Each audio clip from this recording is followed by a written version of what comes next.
Hello and welcome to Twerk, a space where you can hear and read about some amazing people, the fantastic jobs they do, and the paths that led them to where they are today. I'm here with Gemma. Hi, Gemma. Hi. Could you tell the listener what it is you do for a living?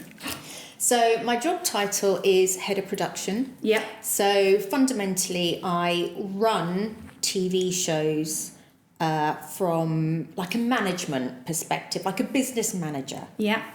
Well, having known the industry, you make stuff happen, don't you? Physically make it all happen. Yes. You make people look very good on a daily basis. Yeah, I'm there. I'm basically the mum. Yeah. Of the TV show. Yeah. So I look after everyone. I schedule a TV show. I budget a TV show. I oversee it from start to finish. Yeah. Basically, the buck stops with me. Like I said, from a business perspective, not editorial. Yeah. But from the business side of things. Yeah. Okay. We need to go more into that, but before we do, we're going to track all the way back, and we talk about little Gemma. Mm-hmm. Oh yeah. So, what was little Gemma like when you were younger? So the interesting thing is when I was 3, I was in the car with my parents and we were driving past, you know, those big electrical masks that are dotted around. Yeah. I mean, less and less so now. We were driving past one of them and I said to my mum, I want to work in there. Not that you could get in it. And my mum was like, what do you mean? And I was like, I'm going to work in TV. Oh, and that's when I was 3. And I've grown up always being super focused on that. So as a kid, I would grab a camcorder and I would make silly little videos. Wow. And I was quite creative from such a young age. Yeah. And I knew I never wanted to work in an industry that was 9 to 5 behind a desk. That's just not me. Yeah. I just couldn't do that. So I think I've been really lucky because I've not ever had focus. This is what women do. You know this. I know. You're saying you've been really lucky, but you've been hard-working, driven, and determined. Yeah. Which women is luck. Yeah, I know. But I do feel fortunate that I've never had to figure out what I wanted to do. Yeah. I've always known. Yeah. I mean, I knew nothing beyond saying I wanted to work in telly. I didn't know what the roles were in telly at all. But I just knew I liked that industry. I felt a calling that way. Okay, so then went through school. So what were your favourite subjects at school then? I was really into anything creative. Yeah. So I loved art. Yeah. Even pottery classes. I was okay with English. I mean, I did my degree in English actually because I didn't know what else to do. But I loved the arts. That's where my heart was really. I mean, I wasn't majorly academic. Yeah. Hated exams, hated coursework, but got on with it. I was very average, very mediocre, but I did love. I mean, you'd always find me in the art room. Yeah. That's where I felt comfortable and able to express myself. Yeah. I went to boarding school, and absolutely loved that. Yeah. But wasn't academic. No. Really. That's fair enough. Average. Okay, and then college. What did you go on to do at college? So in sixth form, I did business studies. I did English, literature. Yeah. And I did art. Okay. And again, back then, because I'm 45 now, so back then, there wasn't really the courses that there are today. God, no. That didn't exist really. No, I remember that it started to become almost like a degree thing, but it was very technical, wasn't it? It was. So everything, what there was very technical. Yeah, and probably frowned upon that you were taking sort of not such a serious academic. Yeah. So that's what I did for A level, and then it was sort of expected you went to uni. Mm-hmm. So, and I was the first person in my family to go to university. And again, even though I knew I wanted to be in TV, I just didn't go down that route because it just didn't seem like I was taking anything seriously. So I went to... But like you say, back then, if you didn't know someone that worked at the industry, I mean, it's even still now, isn't it? If you don't know anyone, you have no concept of how to get into it. Yeah, it's a very bizarre no industry. one at the time was talking about how they got into it, were they? So you just didn't know how to get into that industry. But I even think now there's a mystery. I know. There's a massive mystery to how you can get into the TV world or film industry. Or film or radio or anything. Yeah. It's very odd. Yeah. So I went and did a BA in English language and linguistics, which personally now I think was a complete waste of time. Yeah. I just did it. I hated it. I hated being at university. After my A levels, I just wanted to be out earning. I just wanted to get my career going. So as soon as I came out of university, I've just always wanted to work. I love working. Wow. And so I just started applying for any TV job I could possibly find. Really? So literally finish uni and just start applying for... Immediate. I mean, when I was at uni, I'd already started doing work experience. So I can't even remember now how I managed it, but I managed to get work experience on the on the Jerry Springer show. Shut up. Yeah. When it came to the UK, I got work experience on it. Yeah, it did a stint, didn't it? Yeah, it did do a stint here. And I got work experience on it for a week. Wow. And it was just the best week ever, and I just was like, here we go, that's me, that's where I want to be, amongst those sort of people. So when I came out of uni, I just started taking note of the credits at the end of all the TV shows, and I started looking at who made the shows. Yeah, because that's the thing people don't understand. They just think channels completely make stuff, like and Channel 4, the Channel channels 1. Don't make they anything. Just buy it. Yeah, they buy it's it in. Production companies, isn't it? Yeah, and I'm always amazed because I mentor people now in the TV industry. So I go and do talks at colleges, and I'm always amazed that they don't think to look at the credits at the end of a TV show, because they're the people you want to be contacting. They're literally, it is on your TV screen every night. Writing to the BBC or Channel 4, although the BBC actually have it in. They do. Writing to those is futile, isn't it? Like everyone you need to know is there on your TV screen every day. And I am amazed at how many people don't sort of clock that. Yeah. So that's what I did. So I would just send endless letters, because there was letters back then, to all the TV companies. And actually none of it came to any good. But eventually a friend of the family knew of a department at Anglia TV in Norwich that needed someone for 2 weeks. Wow. Just to be a runner, which is the entry level. Yes, into TV. But it's actually I think it's a good entry level. I've not done it, but I know that they've done it. Just because you really see it all, don't you? So I personally think everyone should start at that level. Yeah. Because you see the warts and all of it, don't you? You really do, and it makes you appreciate if that's actually where you want your career. You get access to everyone on the production, so you will have interaction with the director, with the series producer, with the casting team, with the talent, with production management. I mean, literally, the contacts there are insane. Yeah, and you work your arse off, and to work in an industry like this, you can't be shy of hard work. No. Like, you've got to just chuck yourself in it. Yeah. So I got 2 weeks work as a runner in a commercial department where they made TV shows, and I've never left the industry since. And that's when I was 21.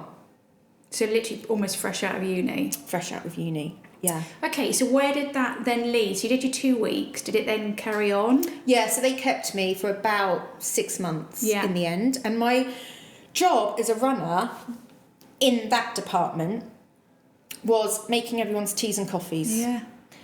Filling up the photocopier or the printer with paper. I mean, my God, I used to get into trouble if that ever ran out of paper. Yeah. It was, taking notes in any meetings. It was going to reception to pick up clients. Yeah. Just general dog's body stuff. But I approached it like I had the most important job there. Yeah.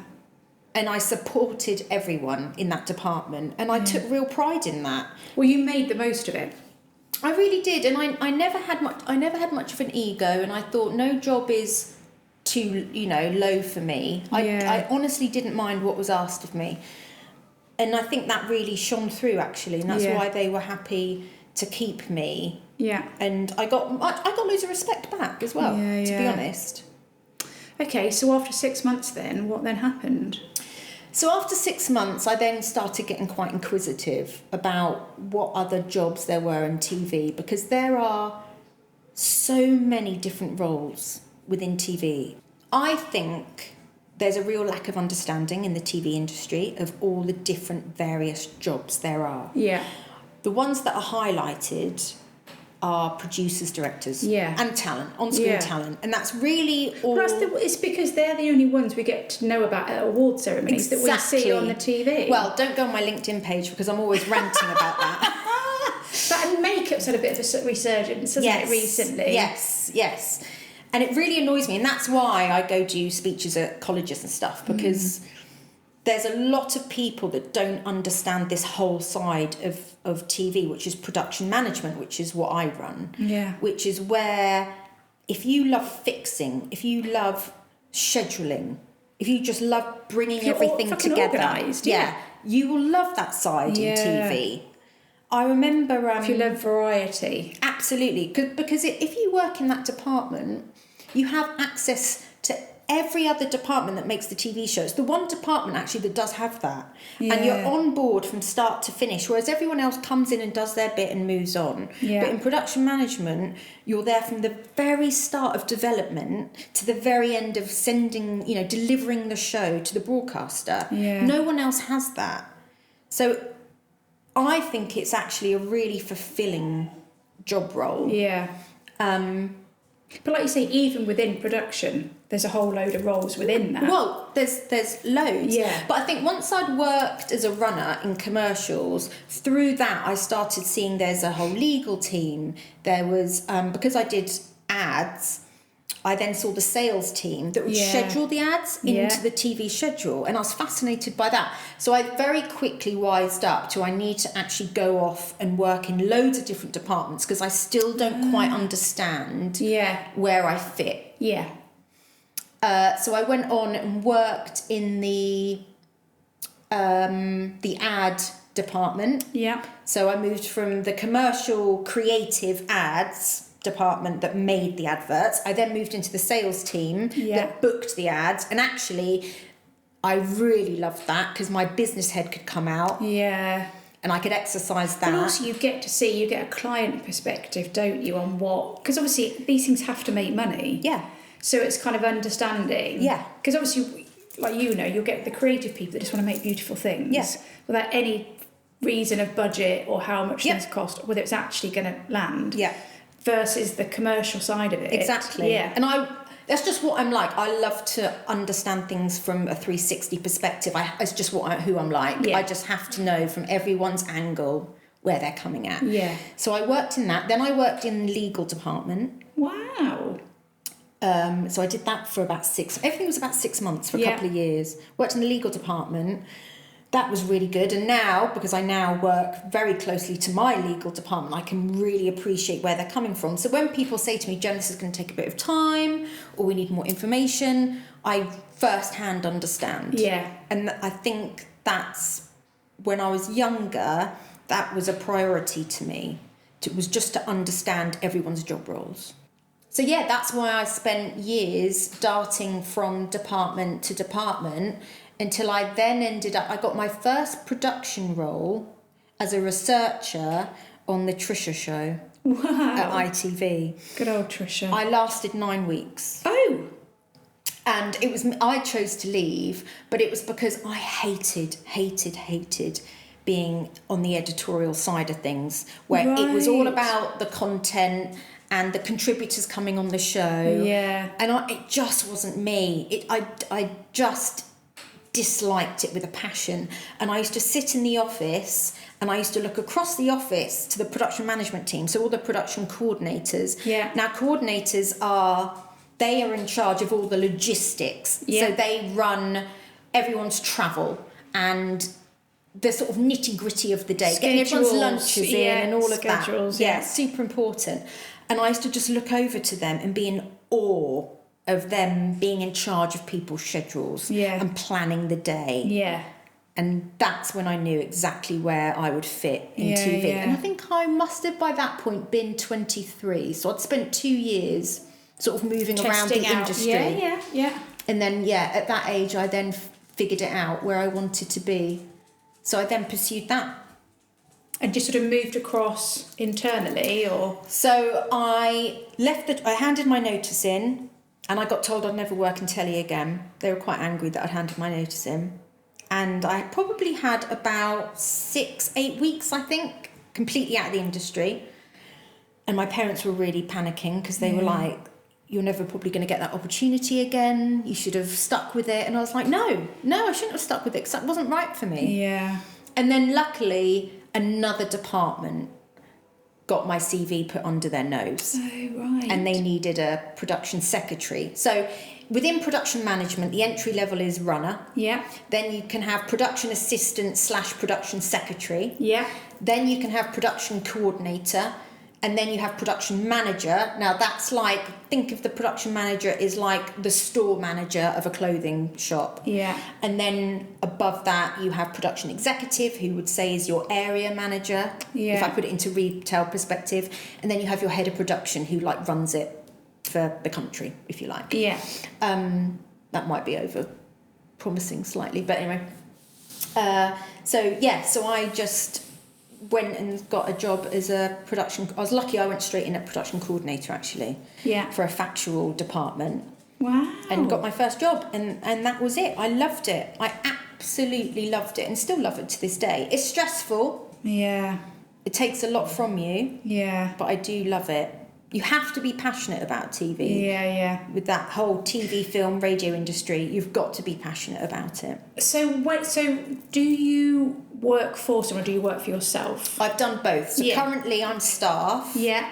But I've freelanced for many, many years. Yes, because that's so common in the industry, isn't it? Most people are freelance. Yeah. So when you're a runner, I mean, it's quite rare that you'll have a staff position. You just have to take that leap of faith, and it's tricky.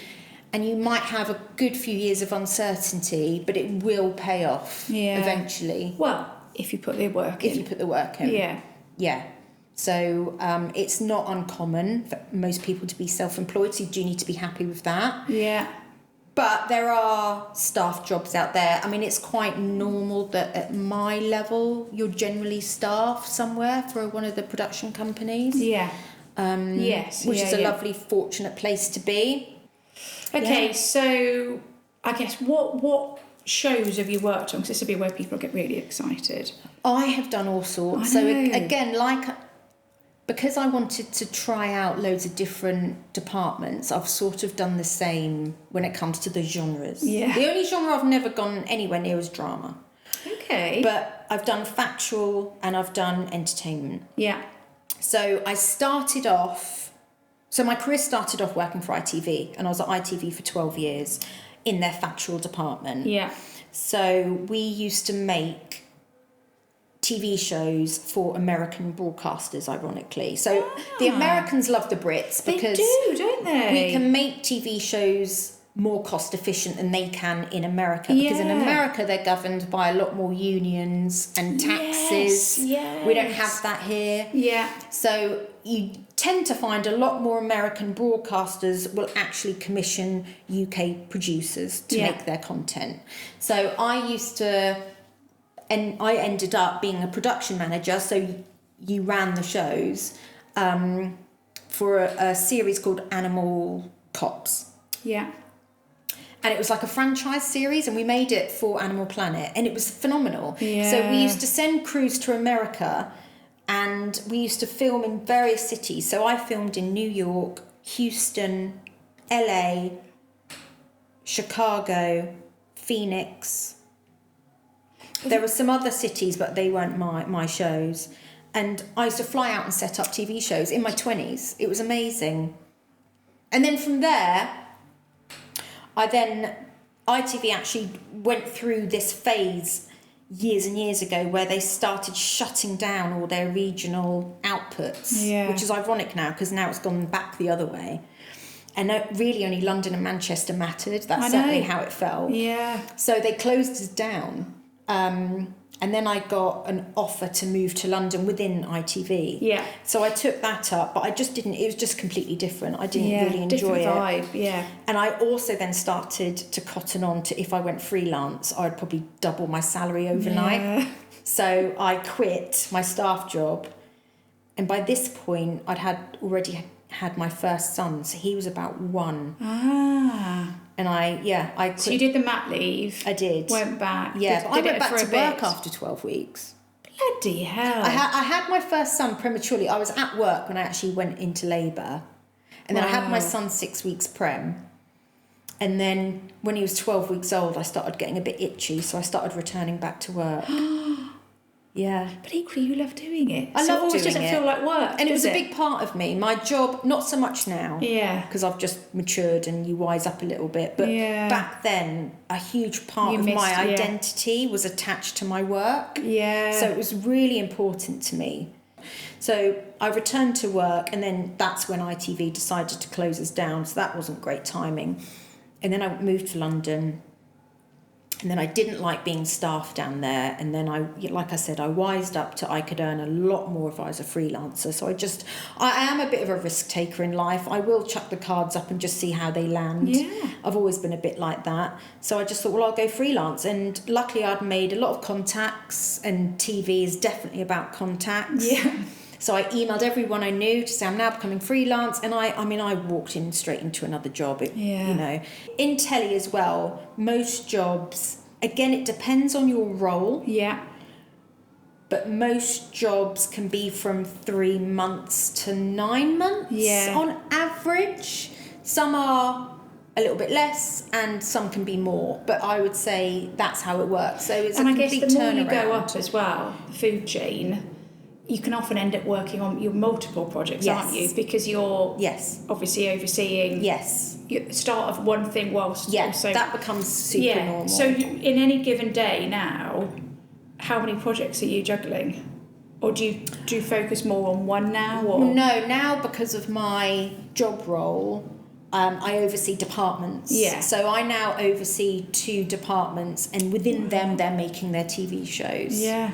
So I'm across, and so I'm across multiple shows, but also at multiple various stages. Yeah. So I've got a show now that we're trying to get commissioned. Yeah. So there's a ton of work going on with that, and lots of negotiations and calls with the broadcaster. It might not even happen because nothing's guaranteed. I know. And then I've got other shows that are now in pre-production, so they're just gearing up. I've got some shows that have just finished filming, and I've got other shows that are in post-production. Yeah.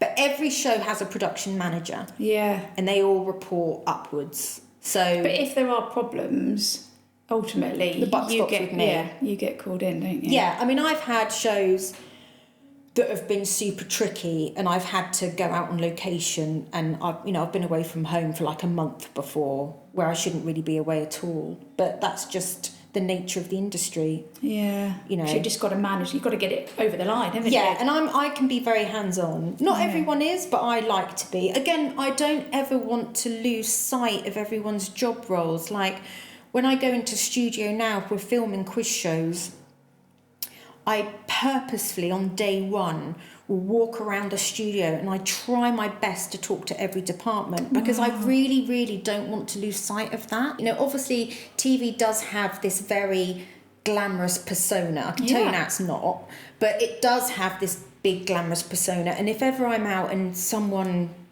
hears what I do for a living, they're instantly like, oh my God, your job sounds awesome. It must be amazing. Yeah. And I have always played it down a bit because I don't actually like the focus. Yeah. And I'd rather hear what they do. Yeah, I find that more interesting. So there is a bit of that. But there's definite imposter syndrome. Like, I can be in big meetings with big wigs from like NBC or, big channels. Yeah, yeah. And then there's me on the call. And I'm thinking, this is funny. And then they'll ask my opinion. And then I'm like, bloody hell. Oh my God. But I am brilliant at my job, and I do know what I'm doing. Done. Yeah. And I really have worked The thing is, you wouldn't hard. have lasted. No. You wouldn't have lasted if you weren't. No. So. And I like to think a large part of that is, I don't take any of it for granted, ever. Like I said, I am still incredibly grateful for my job. And when I go out on location, I'm grateful to be there. And I do bother to give everyone time when I'm there. And I do get that fed back to me quite a bit. Wow. That not everyone does that. Yeah. But I truly think it is. I have a responsibility to understand what every department does. And how capable they are. Yeah, I think because ultimately, if something fucks up, it's still going to come back to you, isn't it? Well, absolutely. So if there's a problem in a department or a problem person, whatever that may be, you need to know, don't you? And I don't ever want to be arrogant enough to think you know everything. Yes, because I don't. Yeah. And it took me all my 20s and early 30s to actually fully appreciate it's okay to say I don't know that. I know. So now if I'm in a meeting and they're asking me a question, if I don't know the answer, I will happily and very comfortably say that actually isn't my area of expertise, but I will go to whose it is and I will get you the answer. Yeah. Do you think, so your role and what's the male-female split, I guess, in terms of, so at your level, what you do, is it quite female? Is it quite very female? Because it's just getting shit done. Yes. But what about the level above you, though? Then I've got a weird Tyrannosaurus Rex so arms above right now. me, you then start hitting COO, MD level, male. Yeah. Yeah. Yeah. And I've got no interest to go there, to be honest. I'm very happy at where I'm at. Because if I go a step up the ladder, I'm then no longer part of making the TV shows. Yeah. I'm then... Well, you're the person taking the glory for it. Yeah. Which I'm going to say is we don't say that. We don't say that. Yeah, exactly.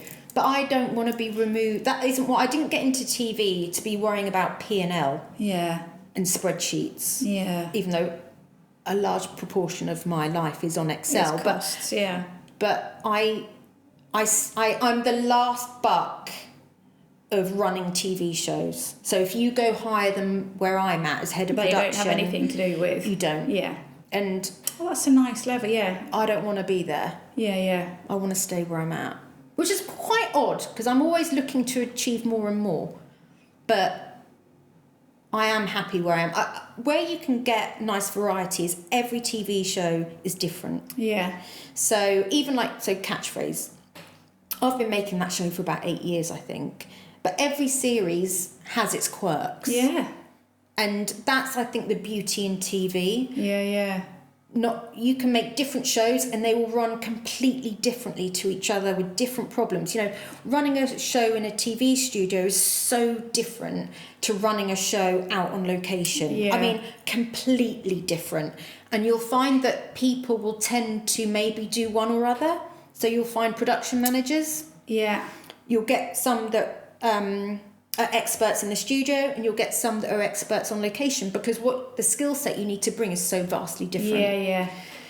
I can do both because that's... Some people just really like the order of the studio setup, don't they? Yeah, I mean, studio is beautiful. It's like a puzzle. Yeah. You just have to get all your pieces and it will run. Yeah. Location, you never know from one day to the next. Massive variables, what's going to happen. Yeah. Completely different. Now, luckily... My first 10 years of TV, I was location. And I think that's a lot harder. Yeah. It wasn't till I got further up the ladder that actually I started doing studio shows. Interesting. So I started factual and I've ended up entertainment. Yeah. And I think that's been good for me, actually, to do it that way round. But I do love the fact that I know how to run both. Yeah. Because that's just what I'm like. But you do find a lot of people either do factual or they do entertainment. Yeah. You don't often get much of a crossover. No, because of how Because they're just so different. Vastly different.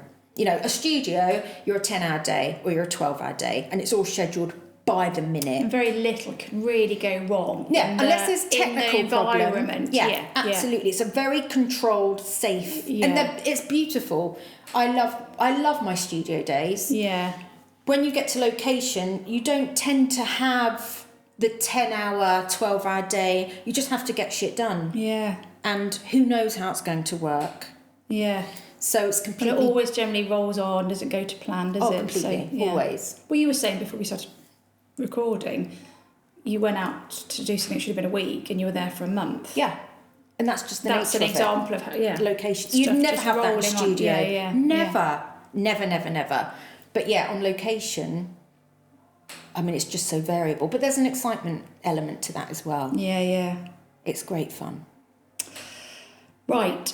I've got to let you get back to your life, because even prior to this, obviously we've been gassing for ages. I have my 3 final questions, but before I ask that, I was going to ask, what do you think have been the biggest shifts now that we are in the subscription era?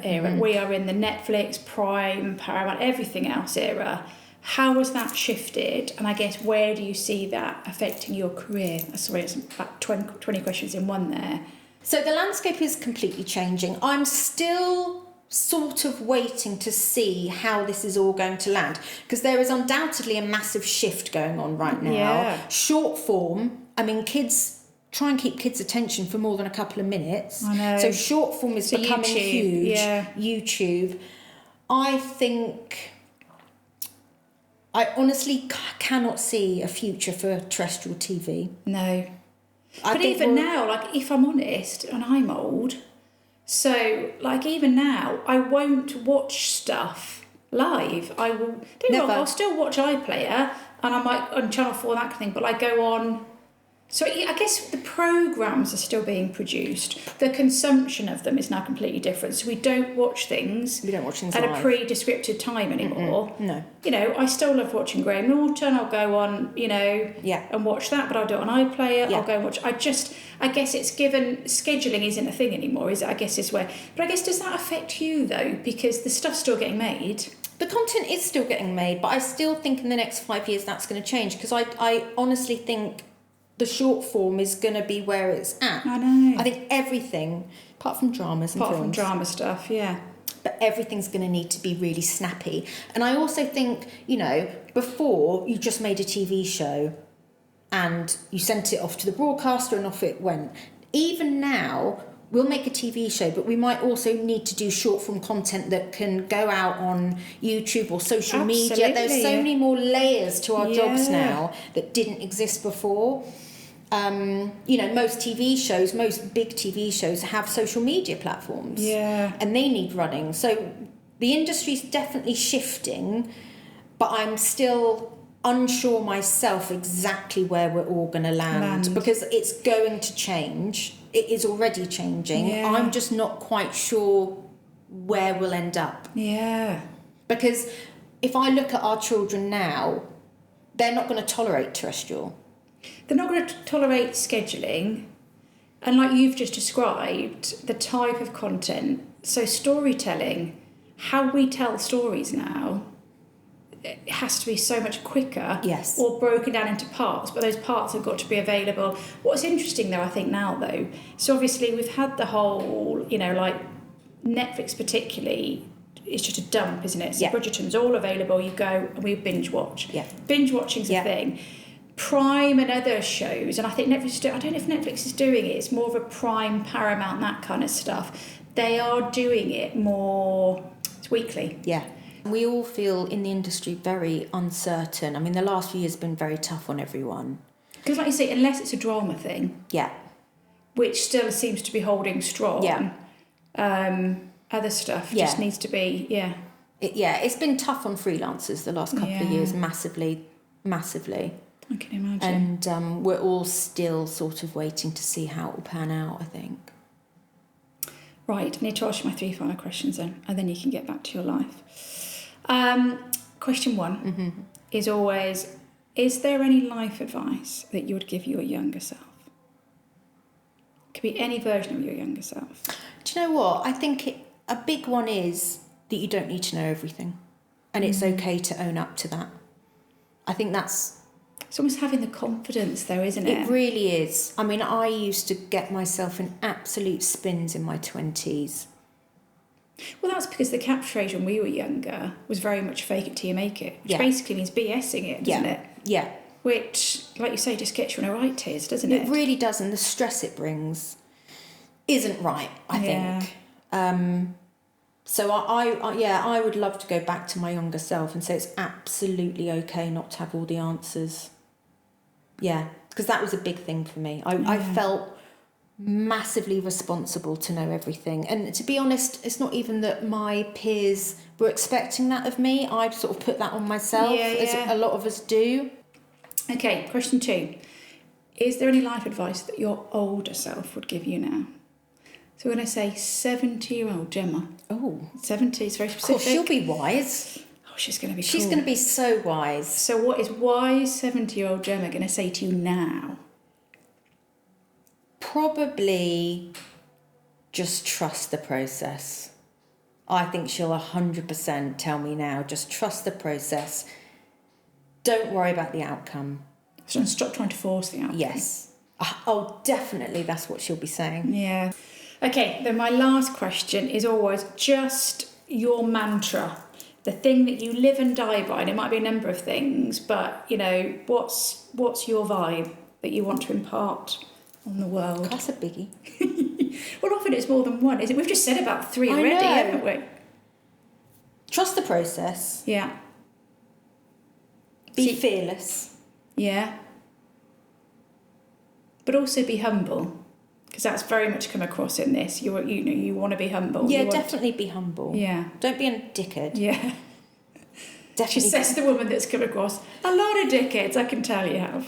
Definitely don't be a dickhead in life. Don't think you're ever better than anyone else, because you're really not. We're all stumbling around together. And what would my last one be? I've probably said enough. Just show yourself some love. And I know that sounds really airy-fairy, but you've only got you in this life. Everyone else comes and goes. Yeah. The one person you can rely on to show up every day is yourself. Yeah. No one else. You can't have that expectation of anyone else. Parents, kids, partners, friends, colleagues. No, you can't have that expectation or attachment to anyone else, but have massive attachment and respect to yourself, because that is who you're stuck with this entire life. So be patient and be kind to yourself. Brilliant advice. Thank you very much, Gemma. That's been lovely. Thank you.